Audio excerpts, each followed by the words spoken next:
down in the sweltering Louisiana bayou.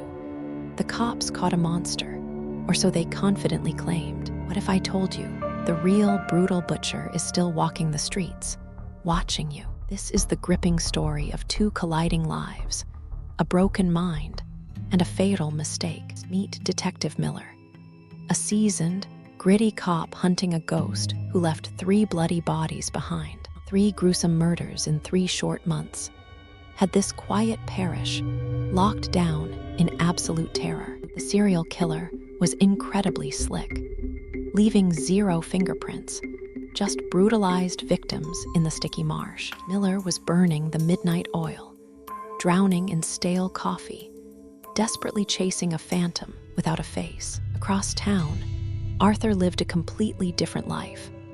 A quiet, unmarried man still living with his parents. He worked a boring gig at the local bank, counting dirty cash and faking normal smiles. But Arthur harbored a dark secret, a severe battle with untreated, terrifying schizophrenia, tearing his fragile mind apart. The menacing voices in his head grew considerably louder every single night, whispering terrible, violent things. His parents worried sick, hopelessly watching their boy slip away into a paranoid, terrifying, inescapable void. One suffocating evening, the aggressive voices pushed Arthur way past his absolute breaking point into total madness. He wandered into an empty alley, eyes completely glazed over, gripping a heavy metal pipe tightly. A homeless man startled him, triggering a massive, brutal hallucination that Arthur simply could not fight off. In a blind, frantic panic, Arthur swung the heavy pipe wildly, striking the poor, innocent man down. Reality violently snapped back, and Arthur stared at the bloody mess, his heart hammering against his ribs. Terrified and loudly sobbing, he dropped the metal weapon, turned on his heels, and bolted into the night. The next morning, Detective Miller stood silently over the fresh, bloody crime scene in that damp alley. It was incredibly sloppy, completely different from the others, but the sheer brutality felt terrifyingly, hauntingly familiar. Desperate for a quick win, Miller connected the dots, blinding himself to the glaring inconsistencies clearly present. The terrified town needed a scapegoat, and Miller was absolutely determined to serve up the elusive killer. Unlike the previous perfectly clean scenes, this one was absolutely littered with careless, sloppy, rookie mistakes. A dropped leather wallet, a bloody shoe print. Arthur had practically left a massive neon sign pointing home. Miller tracked the scattered clues with brilliant, relentless precision, breaking down the physical evidence piece by piece. He carefully analyzed the tread marks, pulled blurry street camera footage, and finally got a solid match. Heavily armed tactical units quickly surrounded Arthur's quiet suburban home, busting aggressively through the flimsy front door. They found Arthur crying in a dark corner, clutching his ears, begging the loud, imaginary voices to stop. Miller slapped the cold steel cuffs on him, proudly declaring the infamous, terrifying bayou serial killer caught. The local media swarmed the busy precinct, flashing blinding lights as they paraded the broken bank teller. In the stark interrogation room, Arthur babbled endlessly about monsters, dark shadows, and the crushing, relentless noise. He tearfully confessed to the alleyway attack, but vehemently denied touching those first 3 totally innocent victims. Miller really didn't care.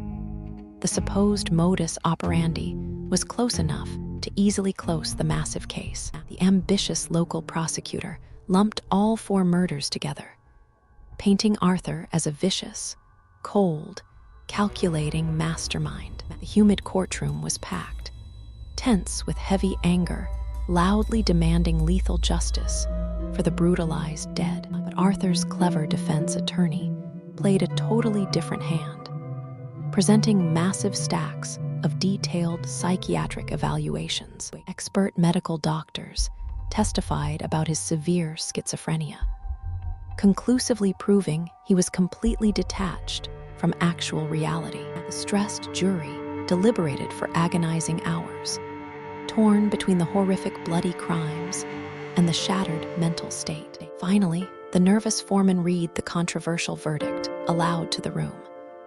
Not guilty by reason of insanity. Outraged, angry gasps echoed through the tense courtroom as Arthur was ordered into a high-security mental institution. Miller felt completely cheated, deeply angry that his big career collar successfully dodged the brutal electric chair. The frightened town slowly exhaled, foolishly believing the dark nightmare was finally over and the streets were safe.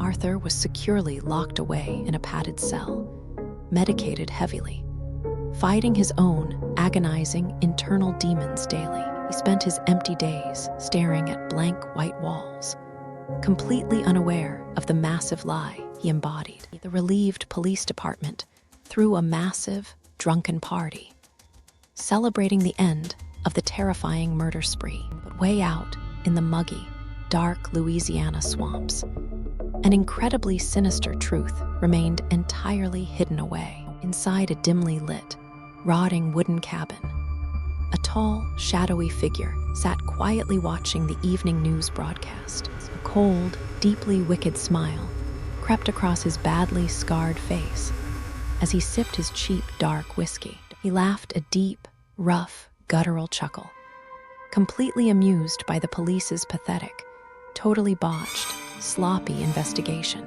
They had stupidly locked up a crazy kid for a brutal, artistic masterpiece he didn't even actually commit. The real serial killer flipped off the static television, turning his dark attention back to his messy workbench. Scattered haphazardly across the wooden table were sharp steel tools, dirty local maps, and photographs of unsuspecting locals. He slowly picked up a shiny new hunting knife, deeply admiring his own dark, twisted reflection in the blade. The naive town thought they were completely safe, but the true bloody nightmare was only just getting started tonight. He confidently pinned a fresh, crisp photograph to his wooden wall, marking his highly anticipated, bloody fourth target. The poor, innocent man suffered endlessly in a locked cage, while the real devil freely walked the humid streets. Sometimes the absolute scariest part of a gripping thriller isn't the murder itself. It's the justice that goes blind. Detective Miller would eventually realize his massive, catastrophic mistake, but it would definitely be far, far too late. The sprawling bayou stubbornly holds onto its dark secrets, swallowing the ugly truth hole beneath the murky green water. As the true killer calmly packed his dark bag, the crickets outside chirped a steady, haunting, deadly little rhythm. He quietly slipped out into the thick fog, just another anonymous shadow blending perfectly into the deep, dark south. The satisfied authorities proudly closed the thick file, completely unaware that a brand new, terrifying chapter of horror began.